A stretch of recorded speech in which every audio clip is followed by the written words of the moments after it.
সকলকেই জানাই প্রথমে শুভ সকাল। আজকে সকাল সকাল বাজার থেকে তেলাপিয়া মাছ নিয়ে এসেছিলাম, এই যে দেখো। আর মাছগুলো সত্যিই খুব বড় ছিল। মা এখানে মাছগুলোকে কাটছিল। প্রথমে আঁশগুলোকে ভালো করে ছাড়িয়ে নিচ্ছে যাতে আঁশ না থাকে আর কি। তারপরে মাছগুলোকে কেটে নিচ্ছে এইভাবে, এই যে দেখো কত সুন্দর লাগছে দেখতে। ছোটবেলা আমরা এই তেলাপিয়া মাছ খেতাম না, তখন বায়না করতাম ভালো মাছ খাওয়ার জন্য, মানে কাতলা মাছ, রুই মাছ, যেই মাছে কাটা থাকে না আর কি। আর এখন দেখো যে কোনো মাছই ভালো লাগে। যত দিন যাচ্ছে সময়ের সাথে সব কিছুই পরিবর্তন হয়। তো কথা বলতে বলতে দেখো মায়ের মাছ কাটা কম। এরপর মাছগুলো একে একে তেলের মধ্যে ছেড়ে দিচ্ছে। আসলে তেলটাকে প্রথমে গরম করে নিয়ে তারপরে মাছগুলোকে এরকমভাবে ছেড়ে দিয়েছে। তো দেখলাম অনেকক্ষণ সময় সাপেক্ষ ব্যাপার, কিন্তু খুব ভালো লাগছিল দেখতে। তো মাছ ভাজা প্রায় কমপ্লিট হয়ে গেছে, আর অল্প কিছু ছিল, আমি আর মাঝখানে ভিডিও করিনি।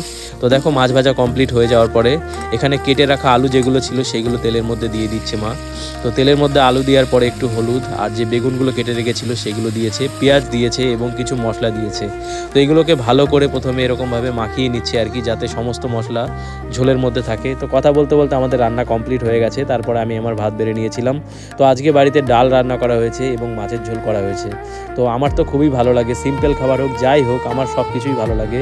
তোমরা কমেন্ট করে জানিও তোমরা আজকে কি খেলে বাড়িতে। আর ভিডিওটা যদি ভালো লাগে তাহলে একটা লাইক করো, চ্যানেলে নতুন হলে চ্যানেলটিকে অবশ্যই সাবস্ক্রাইব করো। দেখা হচ্ছে পরের ভিডিওতে। বা